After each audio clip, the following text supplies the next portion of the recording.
a imposição do que for necessário e conveniente para o interesse da coletividade, mesmo que o serviço esteja concedido.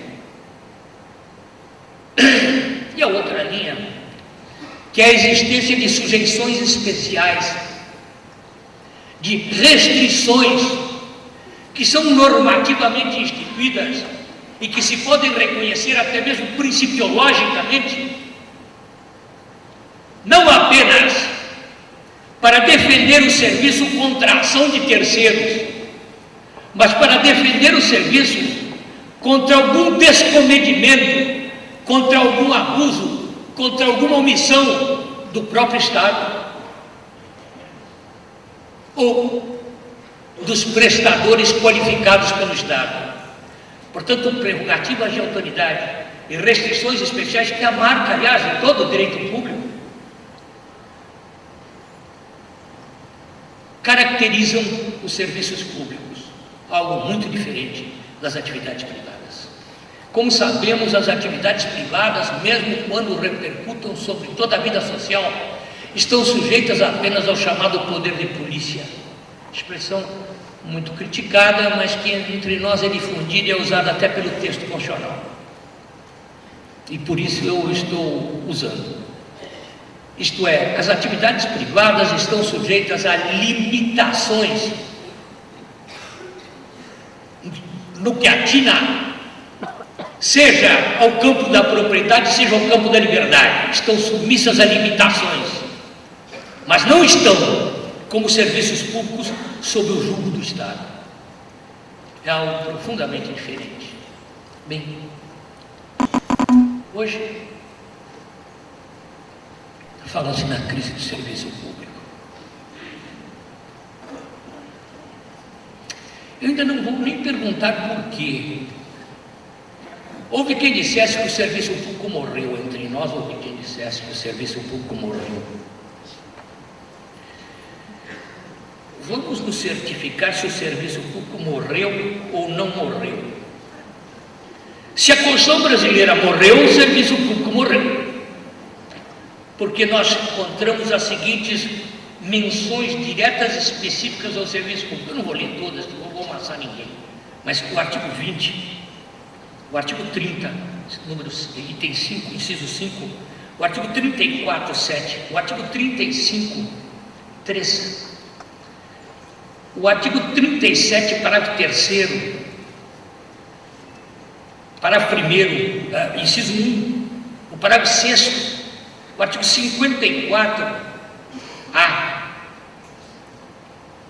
o artigo 54B implicitamente, o artigo 61, parágrafo 1º, 2B, o artigo 136, 2, o artigo 139, o artigo 145, 2, o artigo 167, o artigo 175, e o parágrafo único do artigo 175, o artigo 198, o artigo 196, o artigo 205, o artigo 208, todos esses artigos mencionam expressamente o serviço público. E eu não estou nem ao menos me referindo ao artigo de importância transcendente, que é o artigo 21, incisos 10, 11 e 12, que menciona aquilo na esfera federal que compete à União, os serviços públicos que competem à União. Portanto, dizer que o serviço público morreu, ou é uma blague, não é? Ou é uma grave desatenção em relação ao que diz o texto constitucional brasileiro, ou é a suposição de que a Constituição brasileira morreu, e nós não estamos muito conscientes disso, não sabemos que ela foi derrogada. Todos esses dispositivos falam expressamente nos serviços públicos. Há uma crise. É o que se diz. Há uma crise nos serviços públicos. Esta crise, talvez seja a hora de nos perguntarmos um pouco a respeito desta crise. Nós temos que perguntar de duas coisas: da importância do serviço público e da crise. Eu vou primeiro falar da importância.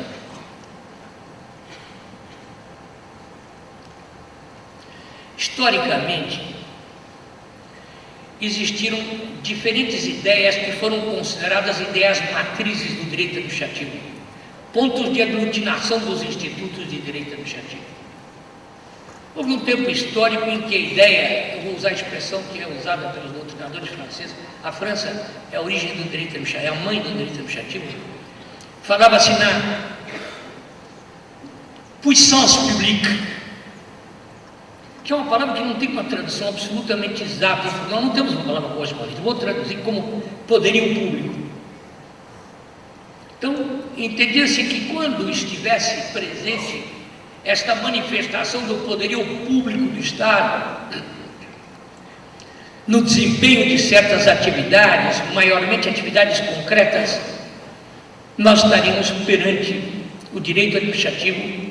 E a matéria, então, em países onde há dualidade de jurisdição, como ocorre quase que generalizadamente nos países do continente europeu, e as questões surgidas ao propósito dessas atividades eram resolutas pelo Conselho de Estado, um órgão jurisdicional, porém alheio ao Poder Judiciário. A grande evolução foi a partir do momento em que deixou-se de encarar o direito administrativo como um conjunto de normas orientadas para expressar um poder comandante.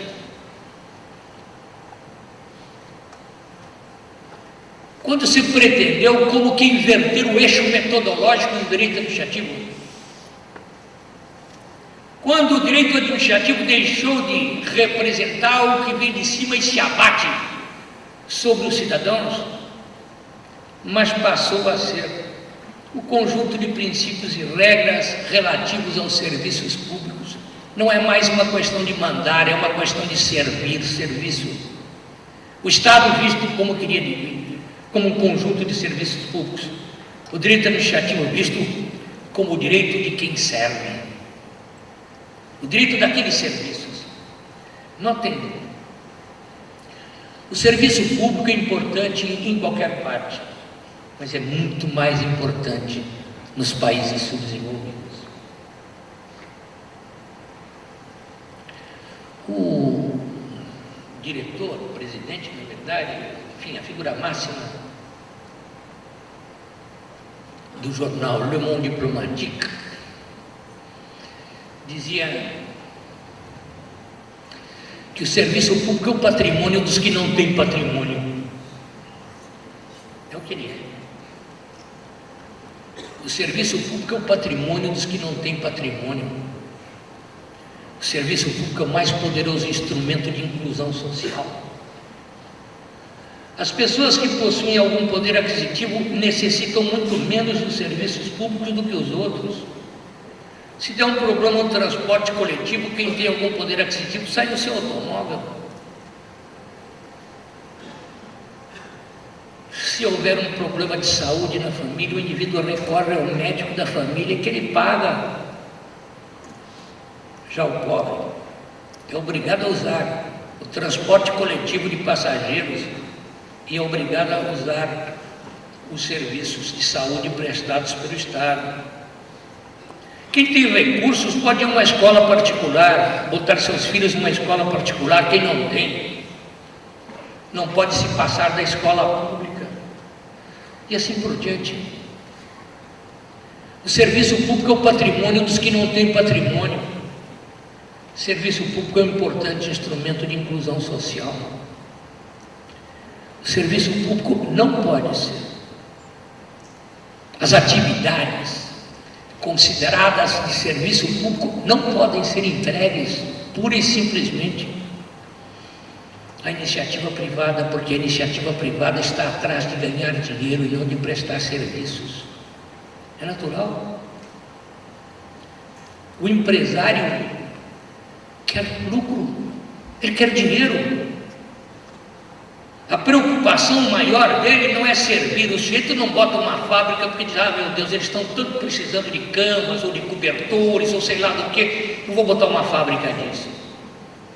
Ele vai se perguntar se aquela atividade é lucrativa ou não, onde ele deve instalar e a que preço ele pode vender para obter o maior lucro possível. É natural. Não há nenhuma censura nisso. A apenas é diferente daquilo que o Estado tem a fazer com o serviço público. Não é ganhar dinheiro. O serviço público sofreu no mundo inteiro, não foi só aqui, agressões, ao ponto de que eu vou ler a vocês a Carta de Atenas, a Declaração de Atenas de 2006, no Fórum Social Europeu de Atenas, de maio de 2006, que tem por subtítulo Uma Outra Europa com Serviços Públicos para Todos. Dizem eles, considerando que os bens comuns e os serviços públicos são elementos sociais importantes, por se constituírem ferramenta essencial para a solidariedade social e territorial, na redistribuição de riquezas sociais, para uma sociedade durável e no exercício dos direitos dos cidadãos, considerando que com a afirmação do modelo social neoliberal da construção do mercado único, a partir dos anos 80, os bens e serviços públicos sofreram uma ofensiva visando transformá-los em bens e riquezas econômicas que devem obedecer unicamente às leis de mercado, considerando que os serviços públicos já há muito têm sido objeto de ataques em todos os níveis. A nível internacional, esses ataques, por acordos internacionais, tais como o Acordo Geral sobre o Comércio de Serviços, adotado pelos Estados-membros da Organização Mundial do Comércio. Esse acordo prevê a liberação dos serviços pela abertura ao investimento privado e a concorrência de 160 setores, entre os quais a água, a energia, os transportes, a educação e a saúde. Outros acordos semelhantes, bi- e multilaterais entre os Estados, como os acordos de parceria econômica, vêm ainda reforçar esta lógica. Eu não vou lhes ler tudo, mas eu aconselho a leitura da Declaração de Atenas. Ela faz como que um inventário do processo de destruição da coesão social em nome de interesses estritamente individuais, que foi o que ocorreu com a chamada com o chamado neoliberalismo, com a chamada globalização.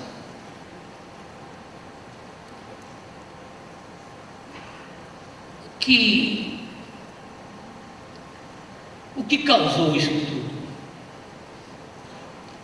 É evidente que na Europa houve um fator muito importante, que foi a União Europeia, que criou condições muito difíceis para a manutenção dos serviços, digamos, nacionais de cada país. A própria integração sugeria algo muito mais amplo e tinha-se que perguntar quem seria o prestador desses serviços. Parecia mais fácil entregar muitos deles à livre iniciativa. Fenômeno que não existe entre nós. Mas nós, para copiar, somos colossos.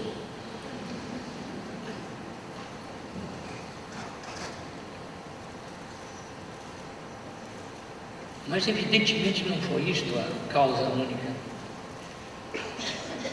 Por detrás disso existe outra coisa.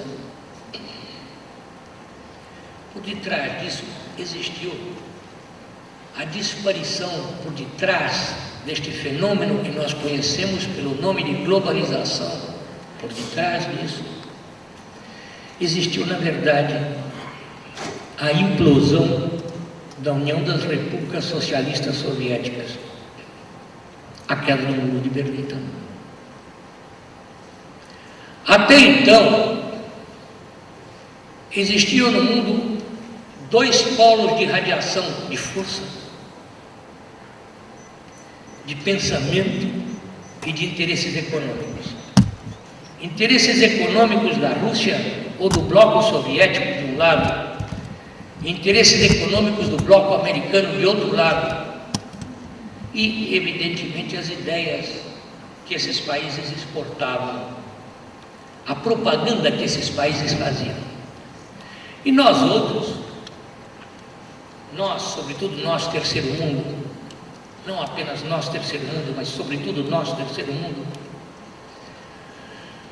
enquanto existia esse conflito com duas fontes de radiação de ideias, nós podíamos exercer uma atividade crítica em relação a uma e outra, e podíamos eleger as soluções que nos parecessem mais adequadas entre esses dois extremos, mais à direita, mais à esquerda, mais ao centro.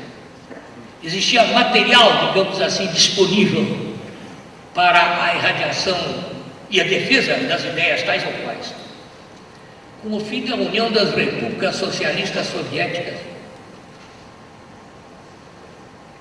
o Ocidente ficou exposto a uma tempestade de ideias produzidas em uma única fonte. Foi por isso vender, através de jogadas que eu diria de marketing muito bem feitas, para todo mundo, a ideia de que estávamos em um mundo só. Era uma unidade. Era um mundo globalizado.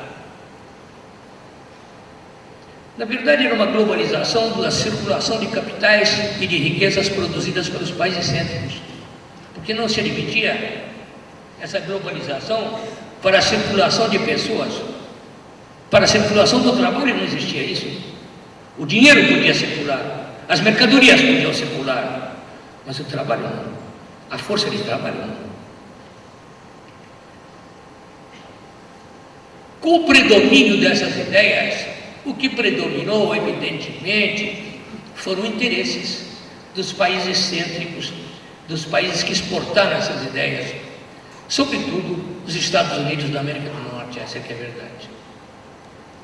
Eu sempre repito esta frase que me parece sintetiza bem: aos que globalizam e os que são globalizados, assim como aos que cavalgam e os que são cavalgados. Isso é do mundo. Aos que se beneficiaram com a globalização e aos que serviram aos interesses da globalização. O problema nunca foi a globalização, o problema é o neoliberalismo. Era preciso convencer os vários estados a abrir as suas fronteiras para a circulação do capital internacional.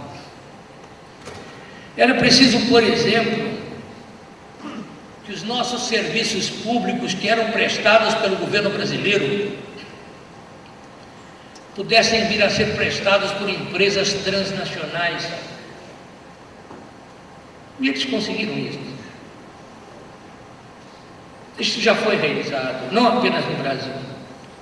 Como todos sabem, a Argentina quase foi destruída como consequência da globalização. Como todos sabem, houve um período, que foi o período de operação dessas ideias, com Fujimori no Peru, depois homenageado no Japão, depois me parece que no Chile, e pagando prisão. Como na Argentina, aquele milongueiro que também passou um período na cadeia. E no Brasil havia o grande sociólogo Fernando Henrique Cardoso. Esse não, realmente contra ele não houve nenhuma consequência. Os outros pagaram ou estão pagando ainda um preço pelo que fizeram a seus países. Daí a razão de muitos dizerem que o serviço público morreu, apesar da Constituição brasileira. A Constituição brasileira não nos permite dizer que o serviço público morreu. A situação de miséria do povo brasileiro não permite que entreguemos à livre iniciativa uma série de atividades. Todo esse movimento da chamada privatização, na verdade eu diria, isto é uma privataria, acima de tudo. A partir do momento em que atividades estatais passaram a ser prestadas por particulares. Eu torno a dizer, o poder público pode ser um mau prestador de serviço, mas é pior fiscalizador ainda.